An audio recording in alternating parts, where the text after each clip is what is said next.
Yo. I'm here.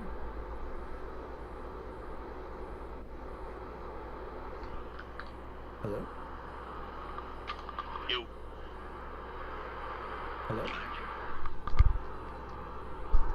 Okay, so I'm on the YouTube stream and there's a lot of like wind blowing sound coming on my end. It's your fan. Okay, so all right, so I guess I need to turn off my fan. Hold on. All right, let me check it out Probably. again. I'm assuming if there's a lot of feedback, then it may be your fan. Okay, so all right, so I guess I need to turn off my fan. Hold on. All right, let me check it out again. I'm assuming if there's a lot of feedback, then it may be your fan. Okay, so all right, so I guess I need to turn off my fan. Are you using a the microphone that's on the PC, or are you using like a USB mic? I'm using my mic, the USB mic. Oh, okay, okay. Is that bad? No. Because if it was like the laptop or whatever it is, then it will definitely pick up. It picks up everything. So. Well, I turned off my fan, um, so everything should sound fine. Um, if there's anyone that's in the chat room, would y'all mind going to the YouTube stream and just making sure everything sounds okay? Oh, we're live already. Yeah, we're live already. We're already on YouTube. I checked the stream. Everything sounds fine. I just want to Beautiful. I just want to be sure it's ship shape because now I'm boiling in this room. Um, so, but like I mentioned, anyone in the chat, just let me know if we sound okay, if there anything needs fixing. But in the meantime, while we get that situated, welcome to the show, everybody. It is the first experience of 2026. Uh, so welcome everybody. I am Drew, and joining me on this first episode, on this first live edition, as usual, is Justin from Spinebuster Tees and SpinebusterTees.com. all right, people, and like I mentioned, first show of 2026. I hope everybody had an amazing holiday and a happy new year, whoever you chose to spend it with. And as you can tell, we're here to talk about some wrestling, as we usually do. Of course, the first wrestling shows of the new year. um, we're going to be doing our predictions for the year of 2026 like we did last year. I already have mine ready. I believe Justin has his ready. And if there's time, some fun little lists. I guess think of it as a game. But yeah. So with the new year, we decided to try out some new features on the show. Before we get to that, I have an announcement to make. I don't know if I should make it now or after the show. I don't think. Well, I mean, it's up to you, but I really don't think the announcement would be. I don't think it'll go with the show. Okay, I don't really so relevant to I'll the hold show. I'll hold off until after we're done to make the announcement. So, but anywho, so the one new feature, or I guess new thing on the show we're doing is we used to do a thing called "What do you want to talk about," which we kind of stopped doing after a while. Now we're doing something different, which is highlighting who we thought had the best week, preferably a wrestler. So we're going to be doing wrestler of the week, like starting tonight, actually. And Justin, I would like you to do the honors. Who was your wrestler of the week in the beginning of 2026? I will say that for me, the wrestler of the week was no other than the ace of the universe, the ace of New Japan Pro Wrestling, Hiroshi Tanahashi. This is the only time I can pick him as wrestler of the week due to him. Yeah, this is my only time I can be able to actually pick him because he's retired now. You know what I mean? But regardless, though, he's my wrestler of the week. He had a match with Kazuchika Okada at the Tokyo Dome for Wrestle Kingdom 20, and the match itself wasn't. I mean, it was good. It was good for what it was. I wouldn't say it was great, but I thought it was good for what it was. I mean, Tanahashi's knees is fucking. I mean, good God Almighty, that guy could barely even walk or run or do anything. His knees are shite, mate. But the match itself was, it was good for what it was. At the end, Okada won, and he beats Tanahashi in his last match. I told Drew this earlier that the ceremony for Tanahashi was 10 times well and beyond what John Cena's retirement celebration was. How long was John Cena's celebration, by the way? Like 10 minutes after the match? They gave him like 10 minutes, something like that? It was the most awkward thing ever. But yes, it was like maybe 10 minutes or less. It was like 10 minutes, right? You want to know how long Hiroshi Tanahashi's farewell was? Tell me. Just take a guess. Was it over 30 minutes? It was 35 minutes. 35 minutes. I didn't think it needed to be that long. Personally, I mean, I could have gone without them doing the wave. Them doing the wave at the very end, but with Tanahashi, he, Okada said some things to Tanahashi, then it was like the who's who from New Japan Pro Wrestling from that time period. To me, I saw this as an end of an era, because all these guys that came out are they're no longer with New Japan. They're either with AEW or they're with, in this case, with Naito. We'll get to him in a second. They're in Noah. The first person that came out was Jay White. Came out to the ring, gave him his flowers, and literally gave him flowers. That's a tradition in Japan. They'll give him a bouquet of flowers each person that comes out. Jay White came out there. He looked great, looked healthy. Will Ospreay came out there. He looked great. He looked healthy. Everyone was getting big pops too. On top of that, the one that didn't look healthy was the guy that came out with Kenny Omega next was Kota Ibushi. Jeez. Kota Ibushi could not fucking walk to save his life. The injury that he had a couple months ago is clear still there. His leg is fucked. He could not get out there to the ring at all. Eventually he did, but Kenny left him behind. He left him behind during the entrance. But he eventually did get to the ring though, and as you imagine, Tanahashi was very emotional. He was crying and all that stuff. So yeah. So you have that. Then after that, to me, which I thought was one of the greatest things I've seen for any retirement ceremony, you had Shibata came out there, right? He works for AEW now as part of the ops, right? And he came out there, and a sworn enemy to Tanahashi. They never got along. They never tagged. They never really had any any. They weren't on the same side, as you can say. But he came out there, and he gave Tanahashi his flowers. Begrudgingly, right? And all of a sudden, he was like, "You want to go?" Pretty much in Japanese. He takes his shirt off. They gave each other a couple of chops in the chest, and he embraced him with a big hug after that. And and never really see Shibata been a guy that is emotional. And they were, he was in there emotional and crying, and obviously Tanahashi was crying. And I thought that was a great moment. That was a great moment. I mean, if you haven't seen it, it is definitely one of those. And to me, it's emotional to me just because of the fact that like we see these guys. No matter what, we see these guys. We see these wrestlers. And they put their lives on the line, and it means something to them. And just seeing everyone in the ring taking pictures, except for Shibata. Shibata fucked off because he's like, I'm still a character. I still hit your fucking guts. I'm leaving. It was very, very, very good. So with that, we thought that was the end, but no. Tetsuya Naito came out there, and he was gonna come out to his New Japan theme, which is one of my favorite things of all time.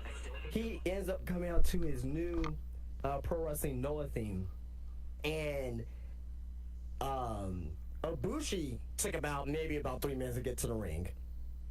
Uh, Naito took like 6 minutes to get to the ring. If you don't know, Tetsuya Naito ended up leaving New Japan because of money. New Japan didn't want to pay him a new contract, and he ended up leaving. And now he just showed up at Pro Wrestling Noah. So, not Tanahashi, but Tetsuya Naito is part of Pro Wrestling Noah. And you can see when you watch this back, if you haven't watched this back, that Tanahashi ended up being very annoyed by this. And I can't really. At the end of the day, I think Tanahashi was really annoyed, and Naito was just being a dick. But that's pretty much Naito. Pretty much that's why I like him, because he is a dick in real life, and he's like, I'm a dick and I know it, and if you don't like me, fuck off. But they ended up they didn't really embrace, but they ended up posing together, putting their fists in the air. And that was that. And after that, Tanahashi ended up getting a 10-bell salute. No, I'm sorry. After that, Tanahashi did fucking air guitaring in the wave for about 5-7 minutes. I could have gone without that. But then Tanahashi got a 10-bell salute. Then he rolled off into the sunset on a fucking carousel. You know those mini rings, Drew? That was like at WrestleMania 3 when Andre the Giant came out. Yeah. Yeah. So that's what they pretty much did with Tanahashi, but it was like this big grand carousel. They rolled him off into the sunset, and that was it. So with all that being said, and the respect that he got, one, Nakamura should have been there. WWE, obviously we know WWE's not gonna allow that, but Nakamura should have been there 1,000,000%. He's part of the Three Musketeers with himself, Tanahashi, and Shibata. They're the Three Musketeers. They're they were the guys, in that time period for New Japan. Tanahashi started his career in 1999, and he's retiring in 2026. There were a lot of people on social media, a lot of wrestlers. You can tell that Tanahashi was very influential to a lot of wrestlers, like even John Cena. John Cena put a picture of Tanahashi retiring, and the fact that they retired, just a few weeks apart, is very telling. And that's a match that a lot of fans who like both New Japan and WWE always wanted to see. People always wanted to see a John Cena and a Tanahashi match, and obviously we were never going to get it, but it just makes you wonder if we did get it, like what kind of match they would have put on. I think they would have put on a good match, especially like in 2013, 14, around that time frame. But this was super long. There's also a mini review of the Wrestle Kingdom match between Okada and Tanahashi in the aftermath. But Hiroshi Tanahashi will the only time ever will be my wrestler of the week. So I took about 20 minutes for that, but I apologize. No, you don't need to apologize. I mean, Tanahashi. I mean, again, anyone who knows me knows I'm not like a huge connoisseur of Japanese wrestling, but like, obviously, I know who Tanahashi is. And Tanahashi is basically the John Cena. He's basically John Cena of New Japan. Yeah, that's what I've always heard. The heroic baby face. He has like that triumphant music. His entrance theme is incredible. So yeah, so he was very important to New Japan and Japanese wrestling, and he's gonna go down as like one of like a top 5 Japanese wrestler of all time, along with like Muda and not Chono, but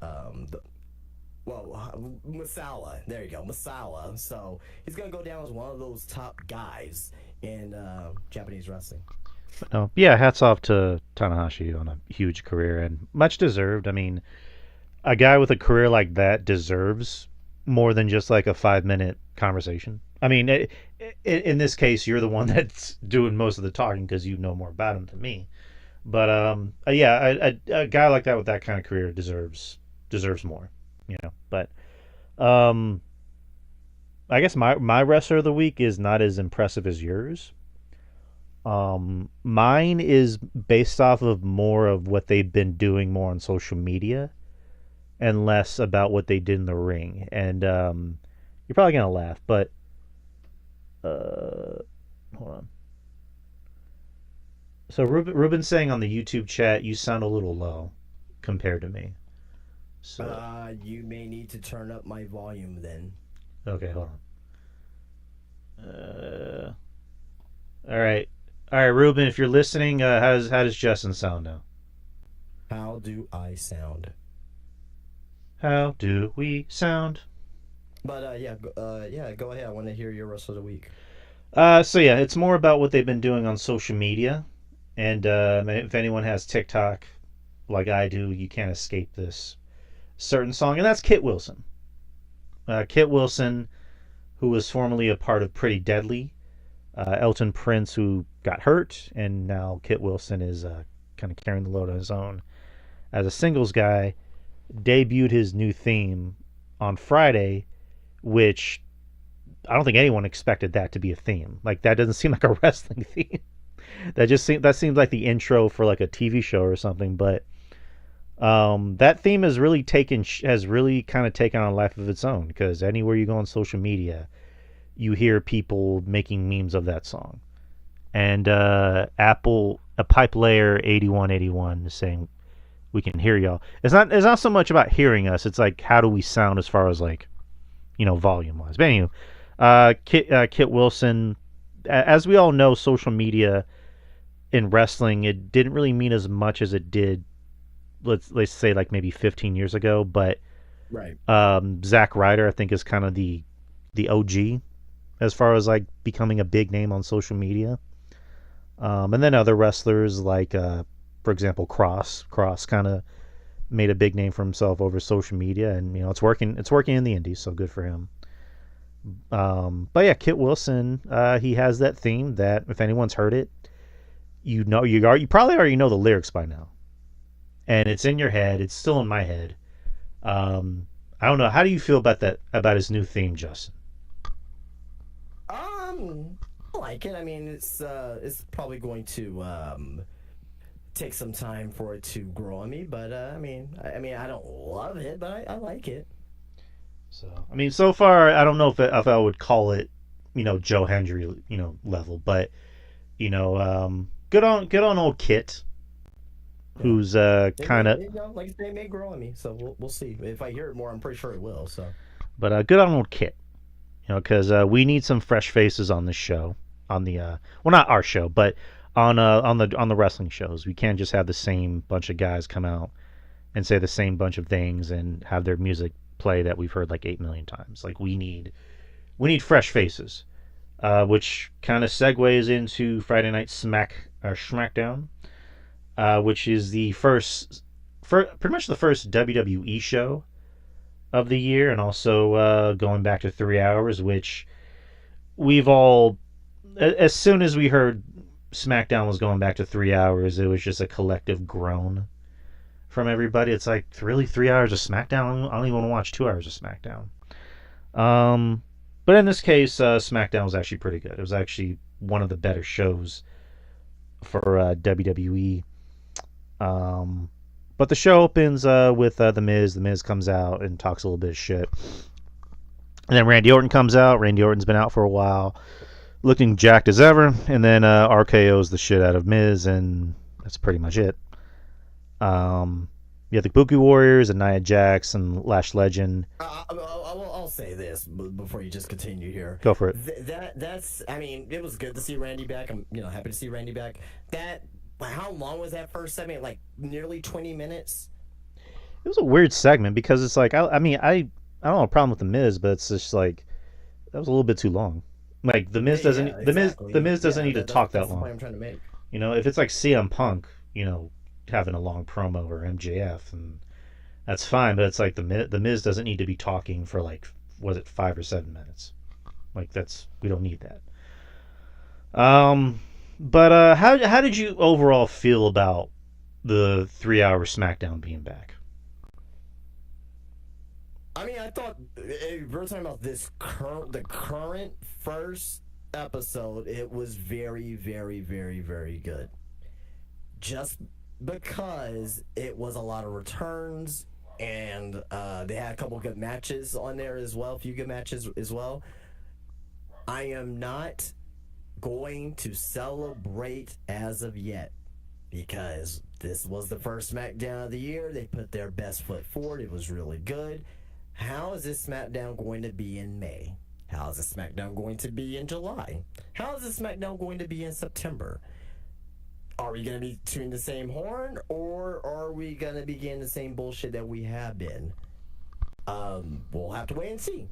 I'm hopeful. I want it to be good. I really want it to do well, but I'm not gonna fool and go on somewhere. Oh, they turned the corner. No. You gotta give me more than just one good show. You gotta give me more than two good shows. You gotta give me consistency. If it's consistent, great. If not, then you'll be hearing us talk about it through the up and coming weeks. But like I said, this particular show from this past week was really, really good. No, I'm agreeing with you. I'm not gonna get all crazy about one show, but it's just like I was pleasantly surprised by how good it was, how well paced it was compared to the other show, which we'll get into. But I thought what made this show work was that it felt, and we talked. What the hell? Ruben's saying you still sound low.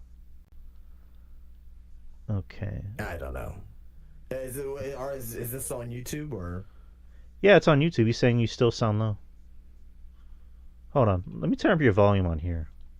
Can you mute your mic and play the YouTube audio on your side and just to see?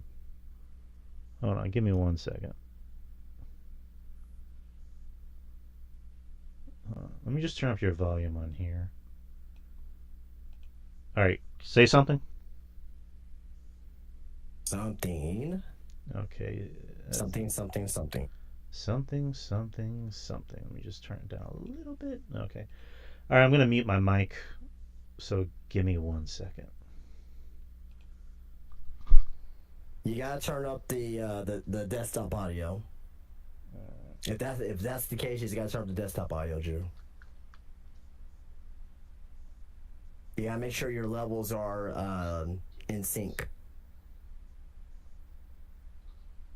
You gotta turn up the desktop audio. It's actually the audio output capture if it's named that. But you gotta turn up the desktop audio. That'll solve the issue right there. Okay. So I just listened back. You sound fine. Do I sound lower than you though? If I do, then just turn up the desktop audio. I did turn up the desktop audio. Yeah. Well, I'm saying if you haven't already. Yeah. If you have, then great. Okay. So the desktop audio is at 7.6. My microphone's at 7.4. Okay. All right. Well. So I don't know, Ruben. I'm not trying to say I'm right on my like I will get on camera to show you. Like, trust me, it ain't mine, brother. No, I'm not trying to say it is. No, I'm just saying, to whoever. No. Like, because God damn it. A pipe layer is saying that everything is perfect. Yeah.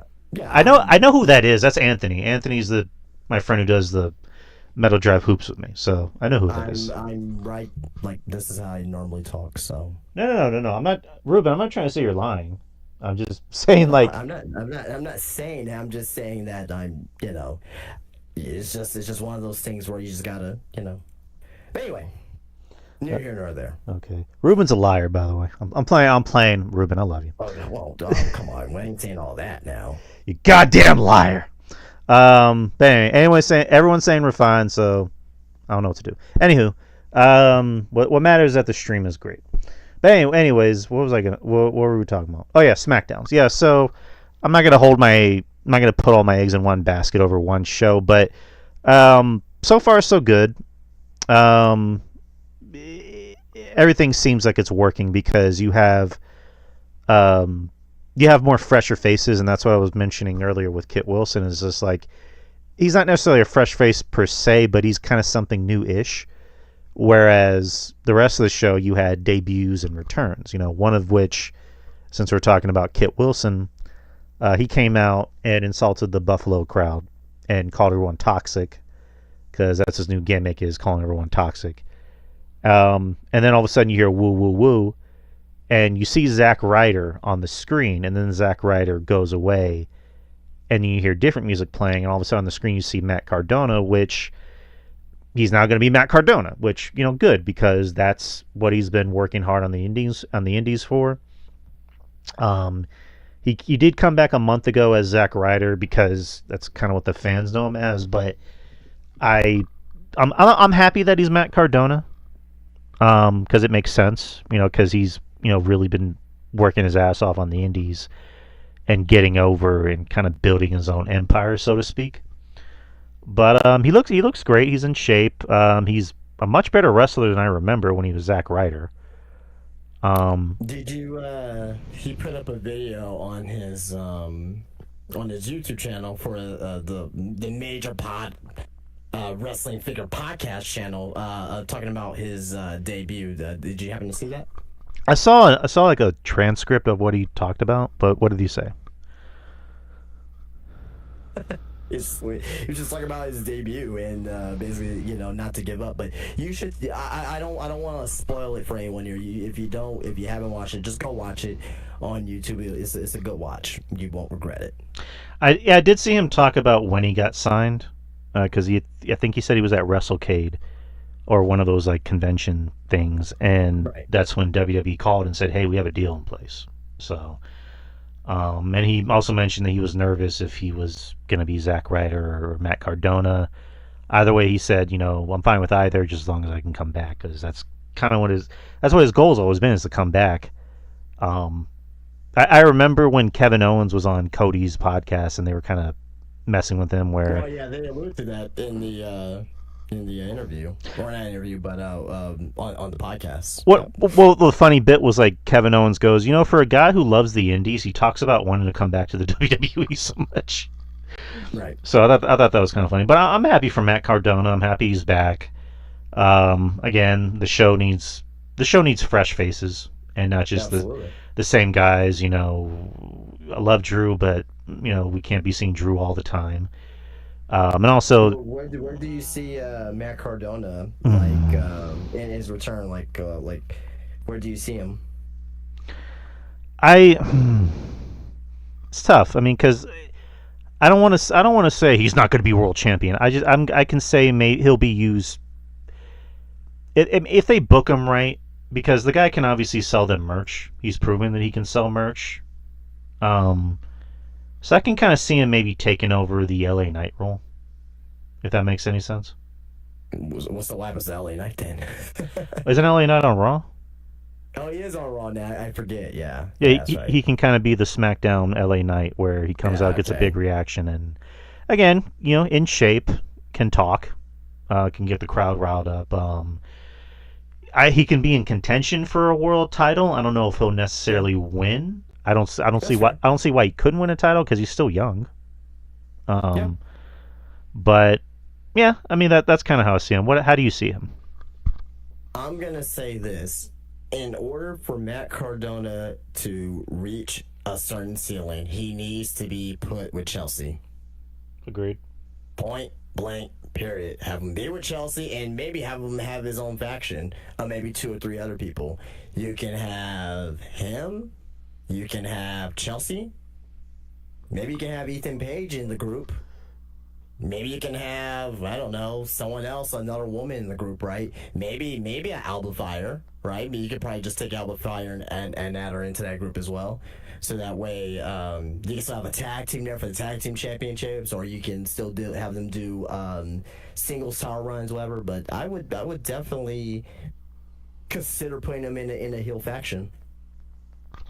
Yeah, that works. I mean, because like we don't have. It's weird because like AEW has a lot of factions. WWE, I don't think, has enough factions. And you got the Vision on Raw. You got Judgment Day. I think SmackDown could use a faction. They got 2 already. Okay, so there's the Wyatts, and what's the other one?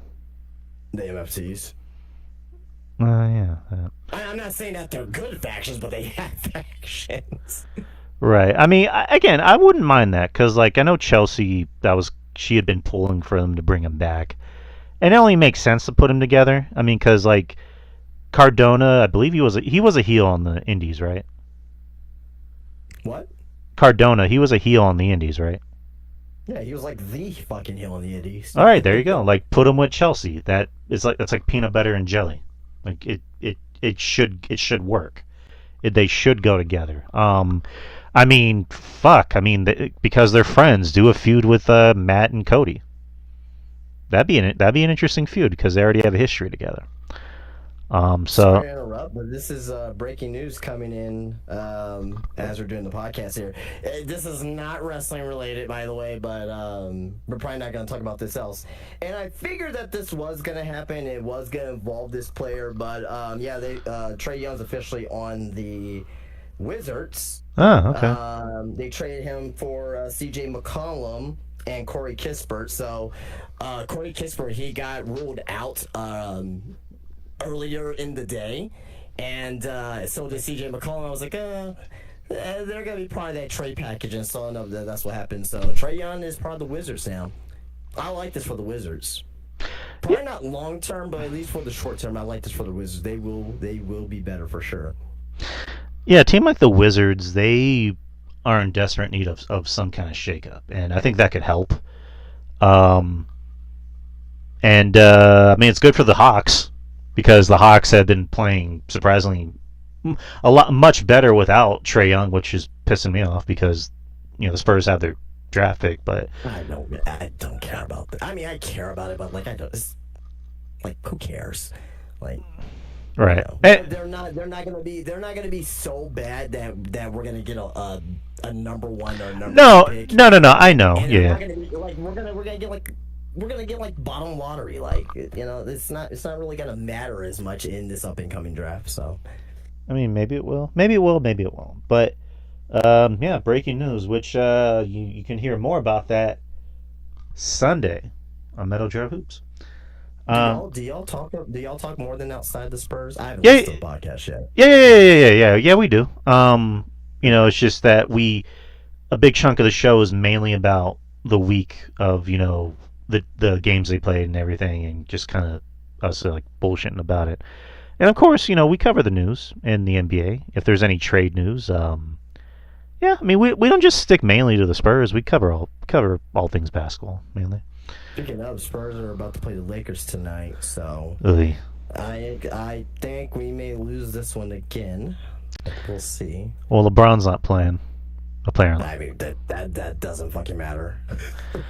It don't matter. John Moran didn't play last night. We still lost, so. Well, it also didn't help that Mitch Johnson put in Diet Rodman in crunch time minutes, which didn't make any fucking sense. Who? Jeremy Sohan.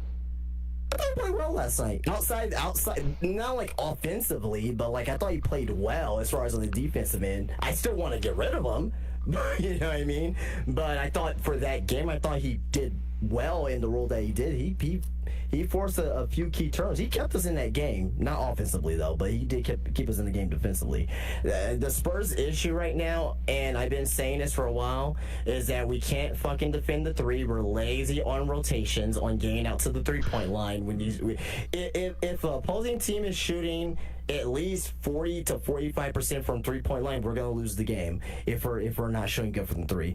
We're in desperate need of shooting. Devin Vassell, as I mentioned, is a very, very good role player, and we should not be thinking about trading him. We have been sucking dick since Devin got injured. That is not a fucking coincidence either. So I'll just say that there. But I can talk Spurs all day though. So. All right. Well, you're always welcome on our show to talk about some Spurs. Anywho, let's get back to wrestling. So Matt Cardona, glad to see him back. Let's see. Other, well, not returns, but debuts. One debut in particular. So later in the night, Sami Zayn came back. Well, Sami Zayn's been out for a while, but he's back. He cut a promo, pretty much hyping up the Rumble and hyping up being a world champion. Mentioned that he was at John Cena's retirement match and was with his kid. and kind of did the typical melodramatic wrestling promo of like his son was like, Daddy, why weren't you ever the world champion and blah blah blah. Then Trick Williams came out. So Trick Williams is officially on the Smackdown roster, and pretty much gave his typical Trick Williams promo, and presentation is always what matters. He looks like a star. He came out. He has the catchphrase, the cool entrance theme. He looks like $1,000,000. He can talk, and looks like he's going to be feuding with Sammy, which is good. If you're going to feud with anyone on the main roster, feud with Sammy. You can get some good mileage out of it. Has Sammy turned into Dolph Ziggler or fucking The Miz at this point? No, he's more Dolph Ziggler. Well, I mean, I'm not talking about in-ring wise. I'm talking about as far as there's a call up, and we're gonna put you with this guy. I'm not saying that in a disparaging way. I'm just saying that like, hey, the company trusts him to do that. You know what I mean? Like, No, I get you. It feels like he's kind of getting into that role now. No, I get you. I mean, everybody falls into that role. He falls into that role. Not everybody, but yeah, I know what you mean. Usually, everybody kind of gets into that role when they kind of get to a certain peak in their career. But yeah, like with Trick Williams, it's a little different. It's a little different than Cross, and I love Cross, but like Trick Williams is more of a young. He's a young stallion. He's someone that they want something out of. So again, I'm happy to see Trick on the main roster. He's someone that probably should have been on the main roster a little longer ago, but whatever. But he's here, and next week he's going to be wrestling Rey Fenix, and as a debut, or actually this Friday actually. Yep. Which SmackDown and Raw are going to be on early because they're overseas. They're going to be in Germany on Friday and Monday. So for SmackDown, it's listed as 7 p.m. So it'll be the edited, pre-recorded version. But if you have a VPN like moi, and you have a Netflix account, all you gotta do is just switch the server to like UK or Canada or Germany, so that way you can watch it at 12 p.m. in the afternoon, live in living color. And then on Monday, for Raw, since Raw is already on Netflix, it'll come on at I think like 1 p.m. Yeah, 1 p.m. Central Time. So right. I think they're going to be overseas for a while, which is it'll be interesting. I like overseas shows, but how did you feel about Trick Williams' debut on SmackDown, and where do you see him on the card in next 5 years or whatnot? Next 5 years, I definitely see him.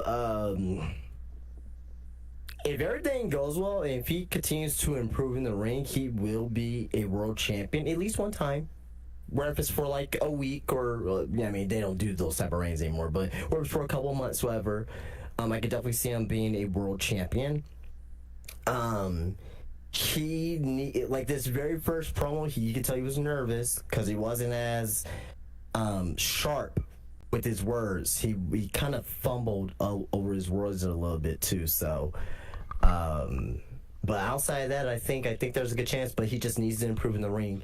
And I've said this already. I love Trick Williams, but that's really the only thing that's really holding him back from being a super top guy is his in ring. He's improved. He has improved, but he needs to learn how to work any match, any style, and also on top of that as well, he needs a more diverse moveset. Because outside of his finishers, like I can't really tell the difference between a Trick Williams and whoever else, right? Like there's not really much difference to Trick Williams than Trick Williams in LA Knight. Like who's been in the ring? I don't know. You know what I mean? Like it's but that just goes back to everyone just trying to improve and get better and just trying to stand out and be different. So I mean, LA Knight's more of a kick and punch guy, and Trick Williams is a little bit more athletic in the ring, but no, I get what you mean. We don't have too many wrestlers that, like, at the end of the day, like nowadays, like in-ring work does matter, because back in the day, like you could be just average in the ring, but if you had a gimmick, it could really hide a lot of your weaknesses. and your insecurities. Whereas nowadays we expect maybe a little bit, a little bit more in our wrestling matches. LA Knight, yeah, he has a catchphrase, he has a theme that people like, but he can go in the ring. Right. Jey Uso is very much a catchphrase. he's a catchphrase guy. Again, depending on who you put him in the ring but for the most part, he's a catchphrase guy. And same thing with Joe Hendry. He's entrance theme guy, and his matches are kind of not that good. But again, I root for Trick Williams. I'm glad to see him on. I'm glad to see more eyes on him, and I think they're really going to go out of their way to put him with guys that know how to work. Because, like I mentioned, it looks like they're doing something with him and Sammy down the line. This Friday is him and Ray Phoenix, so I think he'll do fine. I think he has enough. I think there's enough talent on SmackDown to really help him move forward. And then they're showing vignettes for Obafemi, to which they showed on Friday, they showed on Monday, and we'll get to NXT. But like basically, what happened at the end of NXT is a telltale sign that he's pretty much going to the main roster. If we didn't know that already, but as for the rest of SmackDown, again, SmackDown was a very good show. You had the Kabuki Warriors and Nia Jax and Lash Legend. Nia Jax, who lost a lot of weight, so good for her. Versus Alexa Bliss, Charlotte Flair. Has she not looked more slimmer? No, she did. Like I'm commending her on that. Like she actually looks more slimmer. Okay, I thought this was like something that was new or something. Well, no, she looks more. She looks even more slimmer now. Like she looks like even more slimmer now, because okay. Because if anyone didn't know, she used to be a model, and she kind of is going back to that weight of when she used to be a model. So good for her. I'm happy for anyone that's into fitness, that's about their health. Because when you get to a certain age, you kind of need to realize what's more important. Living it's until harder to keep it off. Like once you get older, and we're older now, it is harder to keep the weight off, for sure. So true. For someone like Nia Jax, it's a little easier for her because she has the resources of WWE. A lot of us, we kind of have to work twice as hard for it. So, but I commend Nia for it. But yeah, the opening tag match was fun. Can't really say too much about it. The faces won, as they should have, and it sets up what happened on Monday. We already talked about Matt Cardona. Jordan Grace, another name that's debuting on the main roster. She's now on SmackDown. She came out in a backstage segment with Nick Aldis, and looks like she's on SmackDown. So nice, good for her. Good for Jordan Grace. Needed. We need more women to be called up to SmackDown. Do you think Sol Ruka is going to be heading to the main roster soon? I don't think so. Not yet. I think they need to still do something with her and Zarya, and I believe that they may want to put the main title on Sol Ruka too. So we'll see though. We'll see. I may be wrong about that. I agree. Because like she had the North American title, and Takeover is coming up pretty soon, so I'm pretty sure they're going to want to have a big blow-off match with that at that show. Or I don't know. I kind of agree with you. Like I'd rather they wait maybe until after the summer to put Sol Ruka on the main show. Because outside of JC Jane, who really is like that top woman at this point? What happened to Jada Parker? I don't know. I don't know if she's injured or whatnot. I haven't heard anything about it. She has to be injured because like she was like hot like on the show like almost every week, and then she may be injured, but I just never heard any news about her being injured. Yeah, true. And then Blake Monroe, I think they want to rush her on the main roster, which makes sense. And I don't know, maybe they want to do something with Thea Hale now, but I don't know. Like the women's division, I don't think they have anything to worry about. But as far as like who's someone that believably is gonna is going to be the face of this division, Right. that's another thing. It's just like you mentioned, outside of JC Jane and Soruka, Yeah, for now, those are the main two. Blake Monroe. I mean, because I mean, you could say Blake Monroe, but like to your point, she, could be getting called up. So possibly, you know what I mean, and that's what it kind of felt like too. Like you're banned from the building, and she didn't get her revenge on Thea. I mean, so I don't know. So We'll see. all right, we'll get to NXT. Talked about Sami Zayn, of course. Carmella Hayes, who's now the new United States champion, who won it on the last SmackDown of 2025 against Dragunov. His first title defense was against Johnny Gargano, and this was a fun match. I'm happy for Mello. I picked Mello as my wrestler who I think is going to have the biggest 2026, or the 2026 is my year award. I think a lot of people have been rooting for Mello. They've been wanting him in a big spot, and the guy's talented. He can cut a promo.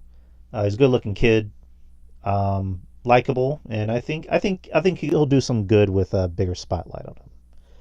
But anyways, yeah, this match was fun. Speaking of Johnny Gargano, Tommaso Ciampa was noticeably absent. Allegedly, his contract is running up with WWE. He doesn't plan to resign. And again, there's really no news at the moment if he's going to go to AEW or maybe just want some time off or maybe retirement. But yeah, with Tommaso Ciampa, I think that's a guy, if he goes anywhere, he'll do fine. I think that's someone you would want in your locker room. Would he go to AEW to kind of collect free money? I mean, I wouldn't hold it against him, to be honest. I mean, I always say, like, I never get mad at people for making money. If you want to make money, fine. And also AEW would seem like an easier schedule. Like, he seems like someone who's very much a family man and would want to be home more. But I don't know. That's just kind of how I feel. Like, what do you think about Tommaso Ciampa's contract situation? He's not coming back to WWE. He may end up in TNA or AEW. If he wants to continue wrestling, good for him, because I really do like Ciampa. I really think he was one of the best heels in the last 10 years. So if he goes to AEW, he won't be utilized. If he goes to TNA, I think he'll be utilized a little bit better, but I don't think they're going to really push him because he's been injury prone. And that's, it's just is what it is with that, right? If he wants to retire and he wants to become because, he has injury history, obviously, right? But if he wants to, become an agent or become a trainer down in the Performance Center, I think that'll be a great spot for him. I really have nothing else to say outside of that. I kind of think that could be a possibility, is maybe he wants to retire and be a trainer. And I wouldn't mind it. Maybe he wants to be a trainer in AEW. Maybe they'll give him a job there. You never know. Yeah, we'll see. But going back to this match was fun. Johnny, I kind of go back and forth with. But I think this was maybe the best utilization of him, because you had a guy like Mello who can, they kind of match each other well. They kind of match up well, and this match worked. It was almost like an NXT match come true. NXT Black and Gold match come true. So good for Mello. So far so good with Mello. So we'll see. But do you have any thoughts on this? Nope. Good match. Alrighty then.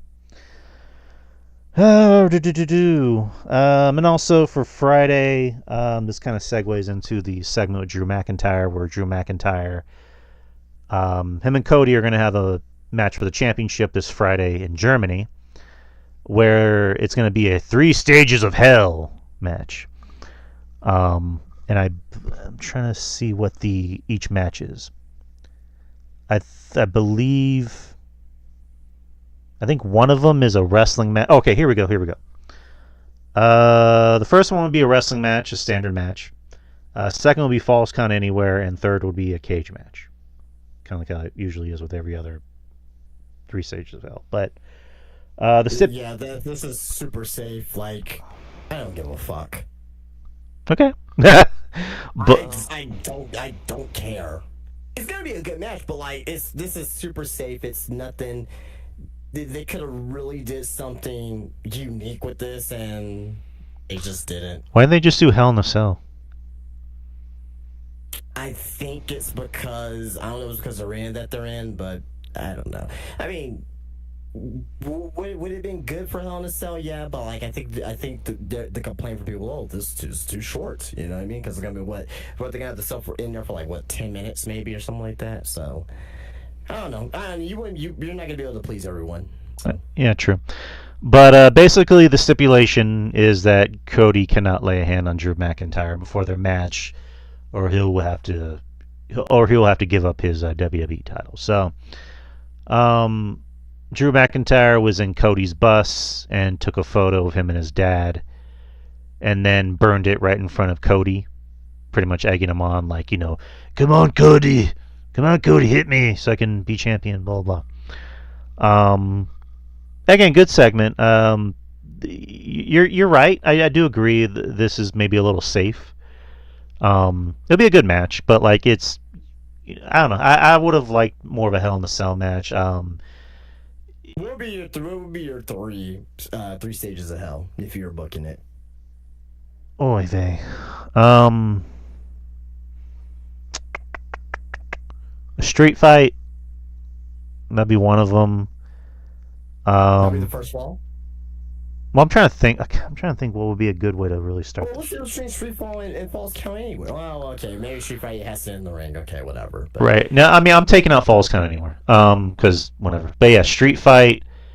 Where pretty much is Falls Count anywhere. Man,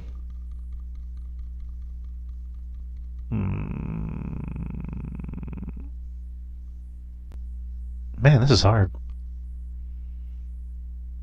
Okay, one of them obviously is a steel cage. That's kind of a better way to end it.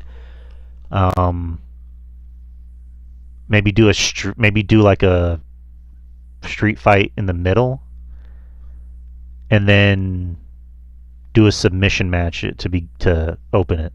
So submission match, street fight, and cage match. What about you? You don't think the submission match would kind of I mean, what submissions? What's Drew submission? Yeah, this is why I needed time to think about it. I like the idea, but like it's at the same time it's like, okay. They really don't have that in their in their arsenal. Okay, so let me. I got ones. Okay, go ahead. The first match is an Inferno match. So that'd be one. That'd be the first match. Actually, no. Let me change it up. The first one would be a lumberjack match. So different wrestlers surround the ring. From Inferno match to light your opponent on fire. Yeah, the first one would be a lumberjack match. The second is an Inferno match. The third would be a last man standing match. There you go. Okay, well, for me, the first one will be a Falls Count Anywhere match. The second one will be a Falls Count Anywhere match. The second one will be a. I just had it in my head. Fuck! I literally just had it in my head, and it just I went blank. I know my third one's gonna be a ladder match for sure. That'll be something completely different. I'll have a ladder match to end it all and do that. Second one,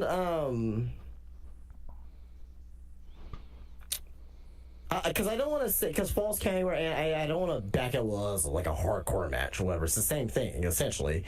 Holy fuck! It was really just in my head and it went away. Wow! Don't get old, ladies and gentlemen. Holy shit. Ladder match to end. No steel cage because that'll just be overkill. No submission. No. God, no, not an Inferno match. You light your opponent on fire, and you could, oh, we still got one match left. Like what? God. I don't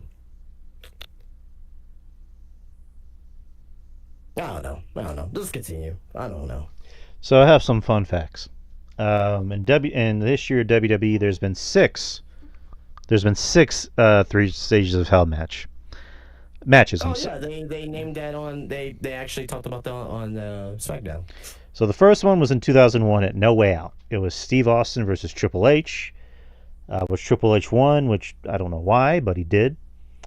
2002. I don't know why. Well, Steve Austin was main eventing Mania. Why did Triple H win? Why did he need to win? I mean, Austin ended up winning Mania anyway. He won his match anyway. But why did Triple H need to win?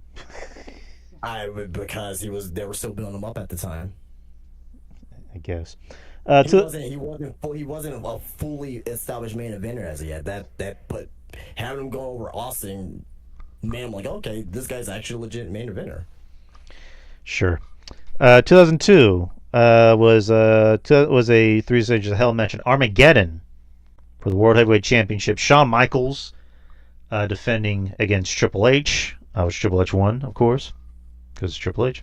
2009, three stages of the hell match was at the Bash. It was for the WWE title.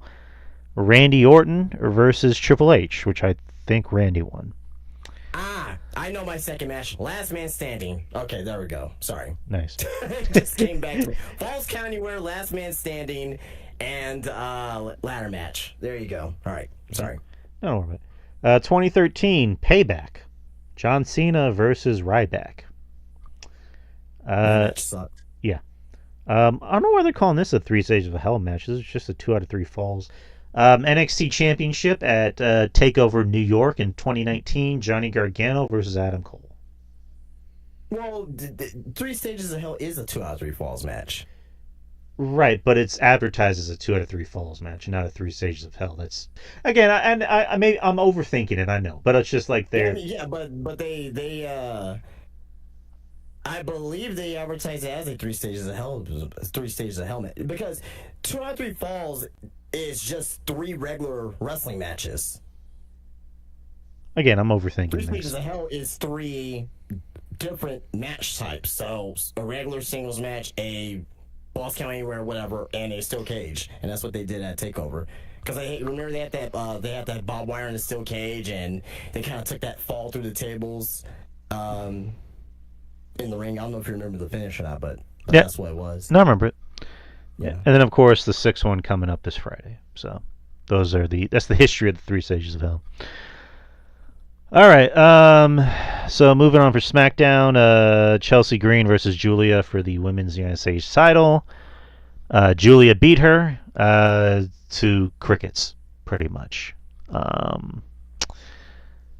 don't know. What do you? Well, I'm happy for Julia, man. I'm happy for her too. Yeah, I'm happy that they're giving her a second shot because I think the first time they botched it, and do I believe that they're going to do right by her this time? No, but at least they're giving her a shot again. Again with Chelsea, I think Chelsea's past this United States title. I think she should go after the big title, number 1, but also number 2 as well. I think they're going to end up. I really think there's a possibility that they are going to end up pairing her up with Matt. Yeah, that makes 1,000 times more sense. So I think they want to get the title off of her because she doesn't need the title if they're gonna start building up a new faction. So I don't know. We'll see. Yeah, her and Ethan are still the AAA mixed tag team champions, or the Triple A, as they say. And Matt and Ethan they're pretty good friends from what I hear. So yeah, that'd be an interesting tag team. Yeah, no, I'm happy for Julia. I want her to do well. It's not her. It's just booking. But again, good for her that they're not giving up on her. And then the main event was Damian Priest versus Aleister Black in an ambulance match, and this match was kind of what you thought it would be. It was fun. It was a really fun match. Yeah. This feud's been going on, I think they said, for 6 months. It certainly feels like it. And it's been kind of, it hasn't been terrible. It's just kind of, it feels long and not in a good way. Um, it's good that they're giving Aleister Black something to do and not just having him feel like another member of the show. I mean, which he does. Right, and then Damian Priest, he's kind of lost his way a little bit. Um, He like I think he's had less than 20 singles matches this year or this past year. I mean, so we're So I mean, he's been out like injured and stuff too. So like Damian is someone that on paper should be a bigger deal, but it's just something about him doesn't work. Ever since he left the Judgment Day, it doesn't. Nothing works for him. Like it just comes off he's as a vi- better heel than babyface. agreed. It's just what it is. So, anywho, but yeah, this match was fun. There's really no other way around it. It was fun. It gave the audience what they needed. Currently, I mean, Priest won, and now they're at 2-2. So more than likely they're gonna have their blow off match. But I don't know. Did you have any thoughts on this before we move on? Yeah, I mean, you said they're gonna have a blow off match. Well, they're at 2-2. I mean, what's more blow off than an ambulance match? How much further can they go? A 3 stages of hell match. I don't know. I don't know. Like I just kind of assume it's just like, well, they're tied, so we might as well have a big match, whatever the fuck that is. I think they're moving on at this point. I think them having another match would be a disservice to them both. Okay, they have a fifth match. Damian wins. What? Okay, what does that do? Nothing. They have a fifth match. Black wins. What does that? Does nothing. They should just move on and. It really does nothing. It's just to fill TV time. That's it, really. No. They can maybe form a tag team and be best friends. Nah, well, that show's been done too much at this point. So Yeah, why not? Anyways, that was Smackdown. Smackdown was fun.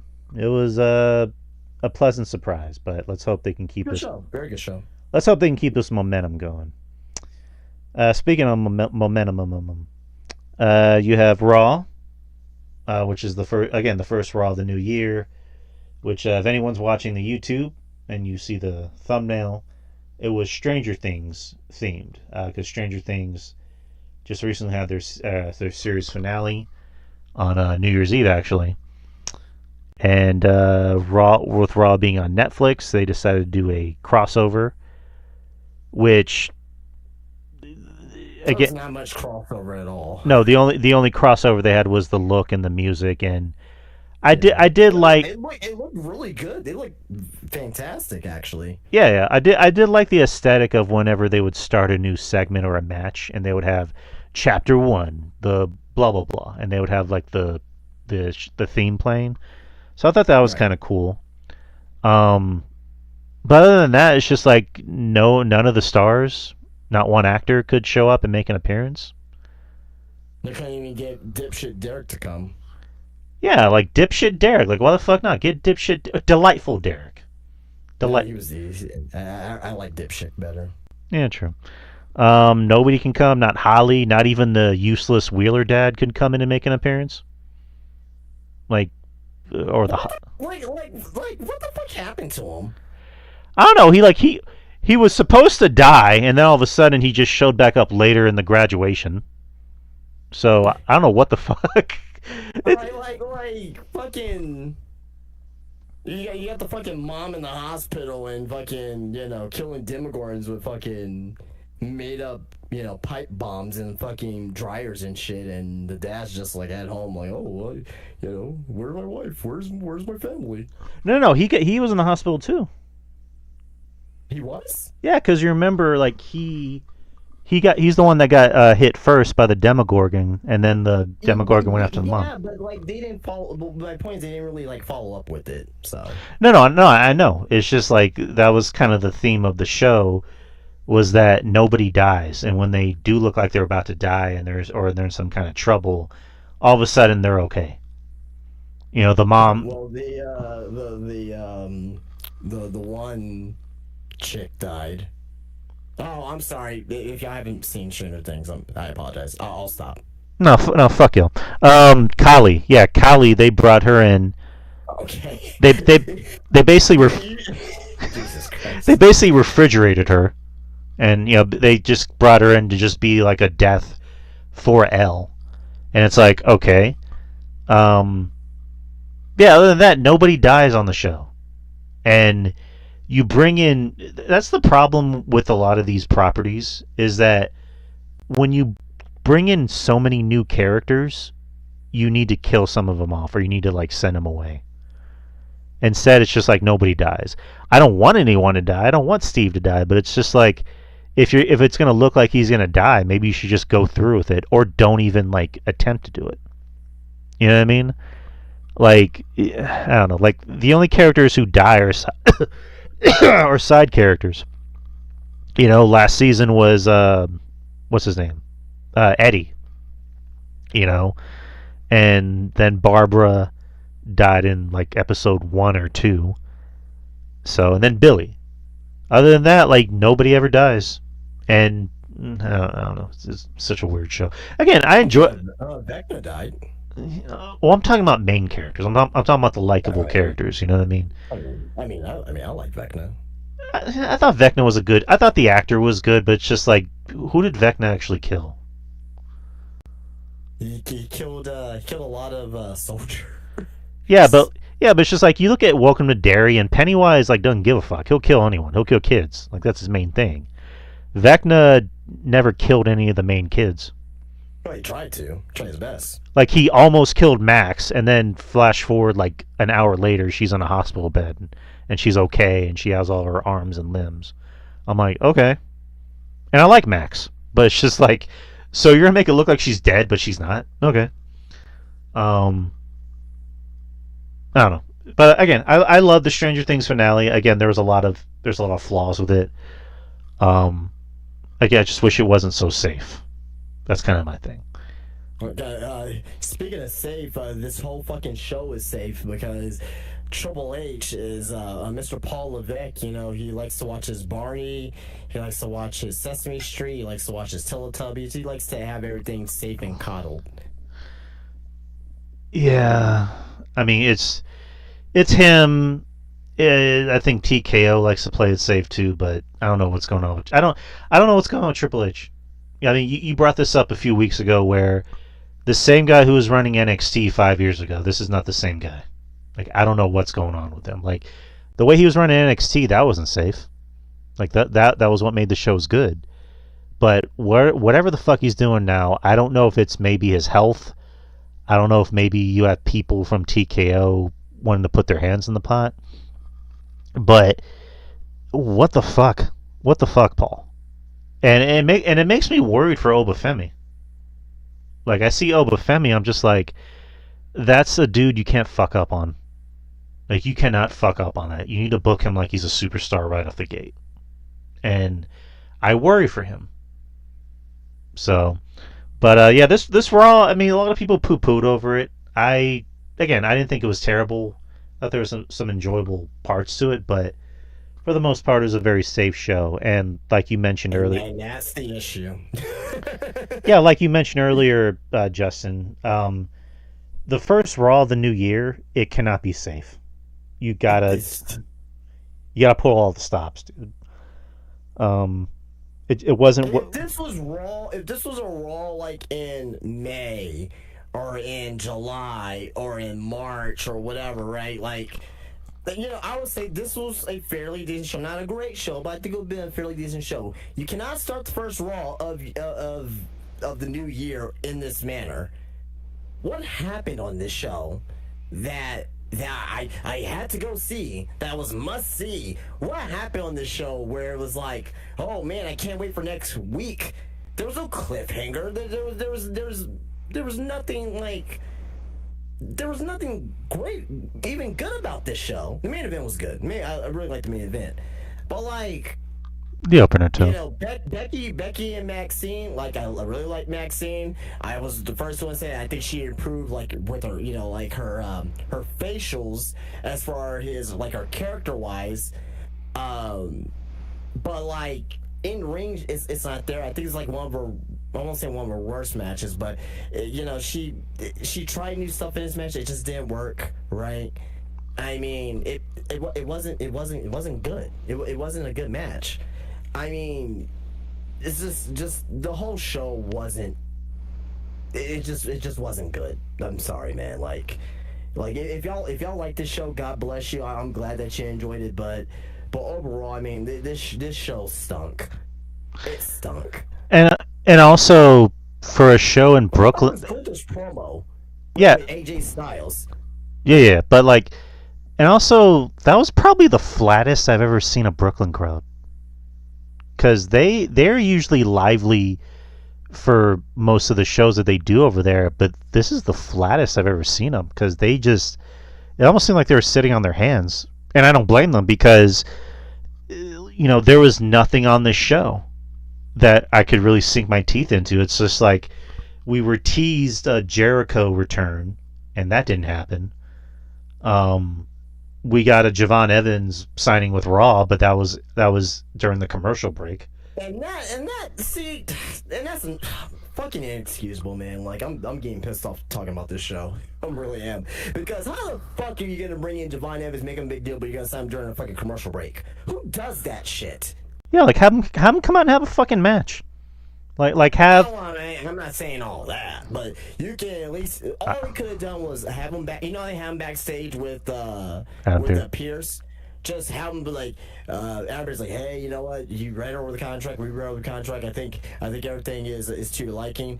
We want you to sign here with us here on Monday Night Raw. And Javon's like, you know what? I'm ready. I'm ready to to make a big step in my career. Here, I am the newest addition to Monday Night Raw. He signs the contract right there. A 45-second segment you can do. They choose not to do it. Liv Morgan and Lyra Valkyria, I mean, it wasn't a terrible match, but like, why? Like, I don't know, man. I just don't know. I have no idea what they're doing. The Usos, wherever the fuck that was. I mean, whatever. I mean, it wasn't like one of the worst things I've ever seen, but it's like, man, for your first show of 2026, you really, really dropped the ball. Yeah, it was. I mean, I also go back to the Usos thing. It's just like Jey Usos being like, the Usos are back and stronger than ever, Us, and then proceeds to play the Jay's theme like 3 times in a row. Right. I thought, was it Xavier Woods pointed out, and I thought that was funny. There was some things I don't think need to be on. Like Liv Morgan, I get why, because she's, we've missed her, we haven't seen her in a while, but her against Lyra, why did that need to be on? Not really. That could have been on any other day. Like this is the show where you needed to pull out all your heavy hitters. You needed to pull out all your big tricks, because SmackDown did it. But for whatever reason, Raw just felt very lazy and uninspired. 100%. Again, Javon Evans, like, yeah, I see your point of like do something bigger with a signing. I would have liked a match. Like I would have liked, if like take your idea where he signs and then somebody comes in and interrupts him, like say Kofi Kingston or whatever. Well, no, it doesn't even have to be like out in the ring, but like no. Yeah, I get what you mean though. No, not in the ring. I mean, like somebody goes to the back, like when he's trying to sign his contract, and then Kofi Kingston comes in and he's like, what the hell is this? I'm a veteran. Why am I not in the show? Blah blah blah. And they make it a match. So fuck, like Javon Evans can't have a match in Brooklyn. Like that would have meant something.